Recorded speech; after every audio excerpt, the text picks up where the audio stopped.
Bonjour à toutes et à tous et bienvenue pour cette nouvelle vidéo. Alors une vidéo un peu particulière parce que c'est une petite chaîne, toute petite chaîne YouTube qui, il est vrai, depuis à peu près un an, a gagné un petit peu d'abonnés, mais très loin encore pour être monétisée. Donc cette chaîne est entièrement gratuite et elle a l'avantage de passer parfois un petit peu sous les radars des algorithmes YouTube pour censurer. Et d'ailleurs, ce qui est assez amusant, c'est que ça m'est arrivé d'avoir des vidéos où ils m'ont dit « Ouais, votre vidéo, elle est démonétisée. Elle n'est non monétisable. » Mais tu peux très bien ne pas me la monétiser. De toute façon, je ne suis pas monétisé, donc c'est con. Mais peut-être que certains d'entre vous qui sont récents sur cette chaîne ont envie de se poser la question « Mais t'es qui ? Qui tu es ?» Alors, peut-être certains d'entre vous, oui, l'ont appris. Je m'appelle Ray. C'est un pseudonyme qui m'a été donné ici aux États-Unis parce que les Américains ont du mal à prononcer en réalité mon prénom, qui est Reynald. Reynald, c'est compliqué pour eux. Donc, ils préfèrent m'appeler Ray. Donc, c'est pour ça que, aujourd'hui, je m'appelle Ray. Donc, je suis bien français. Je suis né à Rouen, un certain 24 avril 1970. Bon, je ne vais pas vous raconter ma vie. Mon parcours professionnel, il a été assez hétéroclite parce que j'ai une formation initiale de comptable, secrétariat, analyse, programmation. Des métiers dans lesquels je n'ai quasiment jamais pratiqué parce que je n'avais pas d'expérience. 10 mois d'armée. Et finalement, j'ai fini par travailler dans un cinéma où j'y suis resté 16 ans, en y pratiquant tous les métiers, en étant même dans des fonctions d'assistant de direction, et travaillant dans un des plus gros multiplex de France, qui m'a permis d'avoir vraiment des opportunités, de faire des rencontres de beaucoup d'acteurs, d'actrices, de producteurs, de réalisateurs, voire même certains internationaux.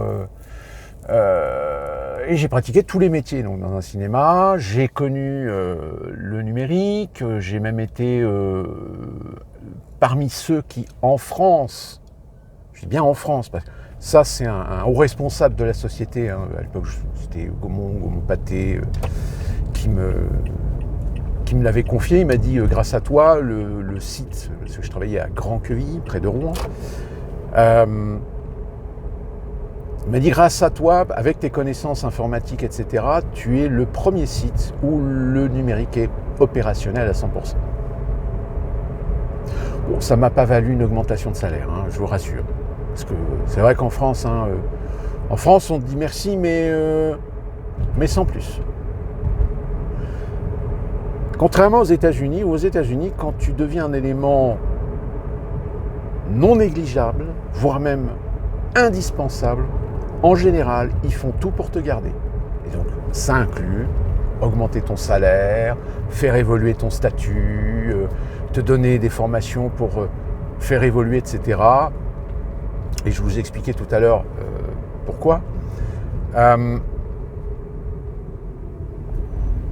Oui, donc je suis resté 16 ans dans cette activité. Il se trouve que j'ai rencontré ma femme, qui est américaine, donc évidemment, soit elle venait en France, ou c'est moi qui allais aux États-Unis.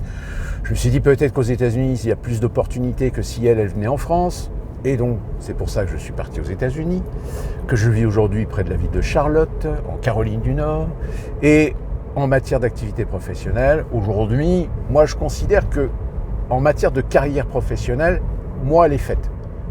J'ai une très belle carrière professionnelle, comme je vous dis, dans un milieu qui fait partie de ma passion, qui est le cinéma, qui m'a permis de rencontrer des tas de gens, des célébrités. Donc aujourd'hui, professionnellement, je dirais que je suis, on va dire, comblé. Donc, ce qui fait qu'aujourd'hui, aux États-Unis, je pratique plus des métiers d'ordre alimentaire, on va dire. Donc, j'ai travaillé, alors j'ai réussi à retrouver un boulot J'avais commencé un boulot de photographe, mais franchement, parce que bon, la photo, c'est aussi un hobby.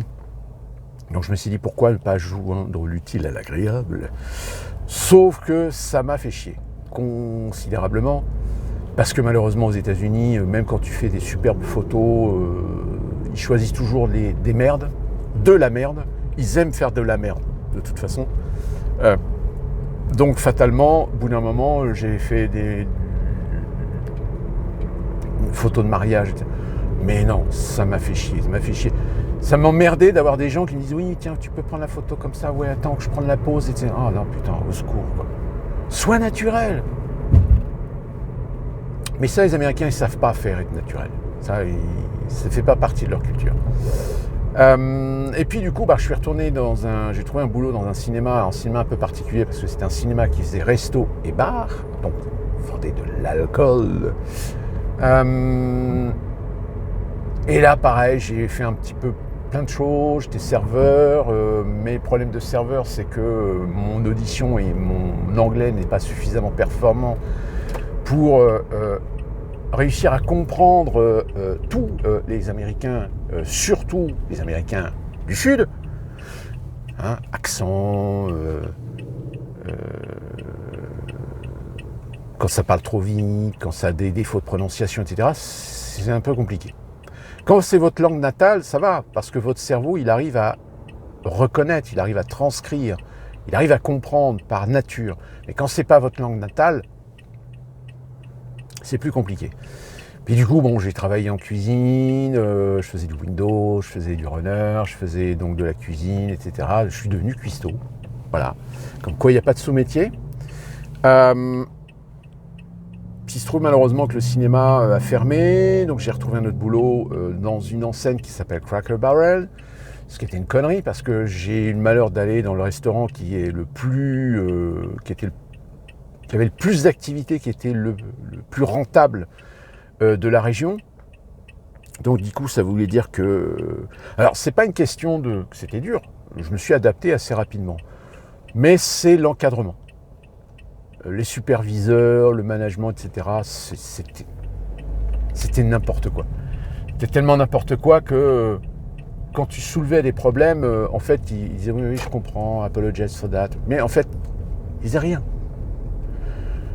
Et entre-temps, il s'est trouvé que mon ancien manager m'avait recontacté pour savoir si j'étais disponible pour aller bosser là où désormais elle était district manager. Alors je réfléchissais parce que le salaire c'était pas le même. Moi j'étais payé $15 de l'heure chez Cracker Barrel et elle me proposait un boulot à $13 de l'heure. Sauf que j'ai réfléchi pendant 15 jours. Au bout de 15 jours, il y a eu un événement qui a fait que ok, non c'est bon. Moi je me casse de cette merde. Ça va empirer, ça va être un bordel. Et finalement, j'ai été travailler chez Nothing But Cake, où je suis froster. Alors, je vous répète, c'est pas des métiers évidemment avec des plans de carrière, etc. C'est des métiers alimentaires.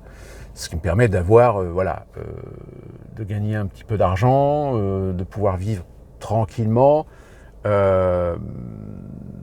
Mais ça ne veut pas dire que j'ai pas des opportunités pour pouvoir évoluer dans d'autres carrières, etc. Mais encore une fois de plus, si vous voulez, aujourd'hui, des contacts, des retours que j'ai, si mon anglais était beaucoup plus performant, je pense que je pourrais faire n'importe quoi comme métier, avec évolution de carrière assez rapide. Mais c'est compliqué. C'est compliqué parce que la situation économique, l'inflation, puis il faut que je choisisse quand même un secteur où je peux utiliser déjà certaines de mes performances. Mes performances, c'est qu'aujourd'hui, je suis un des frosters, un des meilleurs frosters de l'État, donc de l'État de Caroline du Nord. Ce qui me vaut évidemment d'avoir une sécurité de l'emploi assurée parce que c'est tellement le bordel pour trouver des gens suffisamment matures, suffisamment adultes, suffisamment responsables. C'est le gros problème qu'on a actuellement aux États-Unis, je vous l'avais déjà expliqué, depuis, on va dire 2015-2016. C'est et tous les secteurs d'activité hein, sont touchés. C'est une des raisons d'ailleurs pour laquelle, je vous avais expliqué dans les précédentes vidéos, le coût des routiers aux États-Unis. Donc si vous voulez, on sent bien que les compagnies cherchent aujourd'hui des gens étrangers et plus particulièrement européens. Ça, les Européens aujourd'hui, ils sont excessivement demandeurs. Sauf qu'on n'est pas autant aux États-Unis. C'est pour ça que dans une de mes précédentes vidéos, je vous avais expliqué, si ça vous tente de venir aux États-Unis pour travailler, etc., si vous avez une compétence, si vous avez des savoir-faire, si vous avez une expérience, alors prenez-vous-y à l'avance parce que le processus est relativement long, complexe, surtout en ce moment avec la politique de Donald Trump, c'est extrêmement compliqué.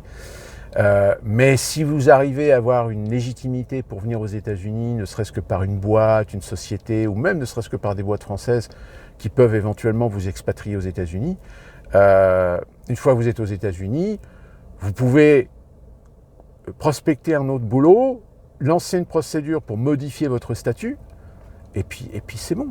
Même, je dirais, aujourd'hui, il y a beaucoup de Français, il y a de plus en plus de Français qui viennent aux États-Unis. Alors, ils évitent de plus en plus aujourd'hui les grandes métropoles, parce que les grandes métropoles aujourd'hui c'est complètement saturé, mais vous avez des tas d'endroits aujourd'hui, je pense au Nevada, l'Arkansas, le Colorado, l'Idaho, le Nouveau-Mexique, sont des États aujourd'hui où il y a énormément d'opportunités quand vous avez un bon projet, quand vous avez de bonnes idées.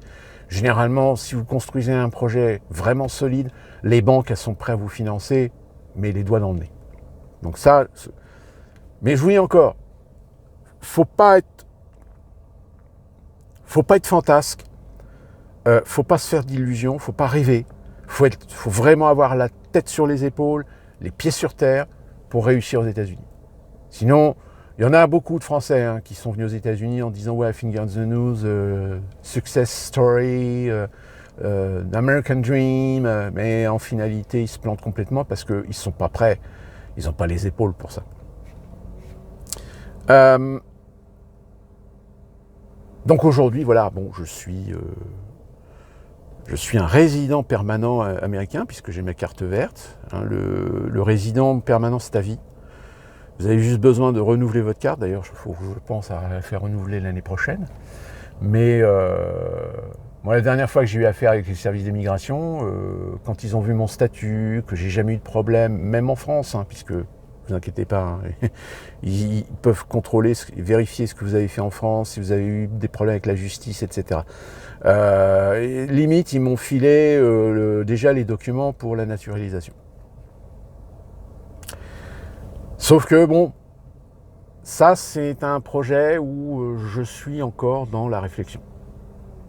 Sincèrement, je me dis, ça a ses avantages. Mais je me dis, à la limite, pourquoi pas ? Parce que bon, aujourd'hui, revenir en France, on va être honnête, c'est impossible. Dire à l'âge que j'ai, comment voulez-vous que je retrouve un boulot en revenant en France ? Ou alors, il faudrait déjà que j'ai des contacts, il faudrait déjà qu'il y ait des gens qui sont prêts à me prendre dans leur société sur un boulot qui, au moins, est un salaire décent pour pouvoir me réinstaller en France. Ou alors, il faut que je gagne à la loterie. Vous savez, les loteries ici, c'est... je ne sais pas si vous avez entendu parler, mais le Powerball, des fois, la cagnotte, c'est $1 milliard, $1 milliard. Bon, vous ne gagnez pas $1 milliard, puisque quand vous gagnez, vous êtes déjà... vous avez déjà l'État fédéral qui prend sa part. Donc ça, vous récupérez 55% en fait du gain. Mais bon, quand vous tapez déjà 300, 400 ou 500 millions de dollars, bon, on va se dire qu'à mon âge, limite, j'ai plus besoin de travailler, quoi. Donc oui, dans cette optique-là, pourquoi pas ? On pourrait revenir en France, mais on ne serait pas résident fiscal en France. On resterait résident fiscal aux États-Unis. Ça, c'est ne serait-ce que pour ma femme, puisque pour ma femme, qui est américaine, Ma femme a la double nationalité, puisque quand elle est née, sa mère était française, comme pour ses frères et ses 2 sœurs. Sa mère a eu la brillante idée de les inscrire à l'état civil français au consulat de France de Détroit. Oui, Détroit, oui. Donc ils ont la nationalité française, tous les 4. Donc déjà, on a un avantage, c'est que si on décide de revenir en France, bah, on n'a pas le problème de l'immigration pour ma femme, puisqu'elle a déjà sa nationalité française. Après, ce sera juste des démarches pour qu'elle ait un numéro de sécurité sociale, et puis c'est tout. Donc on a déjà cet avantage-là, qui est pas négligeable. Et puis moi, pour la nationalité américaine, bah, comme ça fait maintenant, ça fait déjà 13 ans. 13 ans que je vis aux États-Unis, j'ai jamais eu de problème. Donc la nationalisation, pour moi ici, finger in the nose. Donc voilà qui je suis.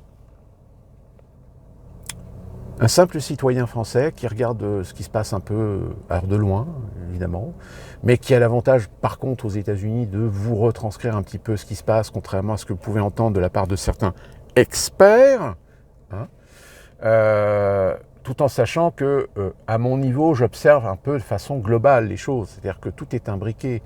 Tout est imbriqué en matière de géopolitique, que ce soit dans les relations internationales entre les différents empires, entre les différentes entités économiques, que ce soit l'Asie du Sud-Est, l'Europe, les États-Unis, l'Amérique, le continent américain. Tout est lié. Donc c'est pour ça que, en général, il faut avoir déjà un peu de connaissance, un peu de recul, un peu de compréhension de comment fonctionne le monde, tant sur le plan politique, géopolitique, industriel, économique, financier, pour à un moment donné comprendre certaines situations.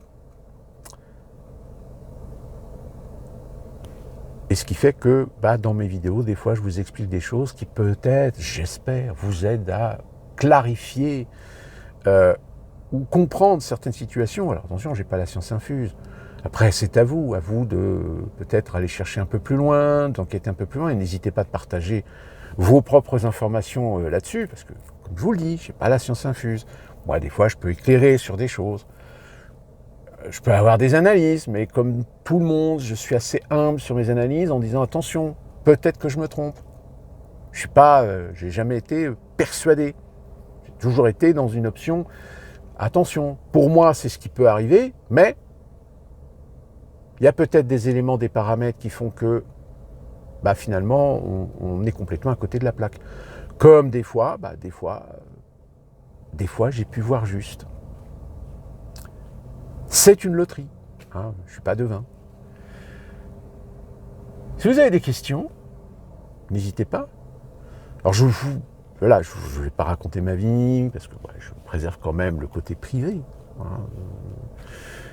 Et nous, on se retrouve très prochainement pour une nouvelle vidéo. N'hésitez pas à partager, donner votre avis, poser des questions. Hein. N'hésitez pas à poser des questions sur les commentaires, sur les vidéos, etc. Je me fais toujours un plaisir d'y répondre. Pour ceux qui ont déjà remarqué la chose, généralement, je réponds. Alors, parfois, je fais des romans, parce que je pense qu'il est important de mettre quand même certains détails par rapport à certaines questions et à certains sujets. Et voilà, ça fait partie de l'échange. Et au moins l'avantage ici, c'est que c'est très rare d'avoir des haters sur cette chaîne. Il y en a parfois quelques-uns qui ont besoin d'ouvrir leur gueule, te balancer de la merde dans la tronche, parce que évidemment, idéologiquement parlant, tu n'es pas conforme à leurs idées droit de l'homiste, de la bien-pensance et du politiquement correct. Mais encore une fois, l'avantage de cette chaîne, elle n'est pas monétisée, elle est quasiment invisible, elle n'est quasiment jamais proposée par les algorithmes de YouTube, donc on est vraiment entre nous. Et donc on est peut-être beaucoup plus libre de dire ce que nous pensons. D'ici là qu'on se retrouve très prochainement pour une nouvelle vidéo, portez-vous bien et à la prochaine.